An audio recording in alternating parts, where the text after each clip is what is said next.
அந்த கதை முடிந்த கதை, எந்தன் மனம் மறந்த கதை.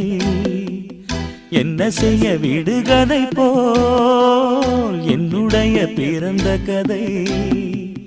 காலங்கள் தான் போன பின்னும் காயங்கள் ஆறவில்லை, வேதனை தீரவில்லை.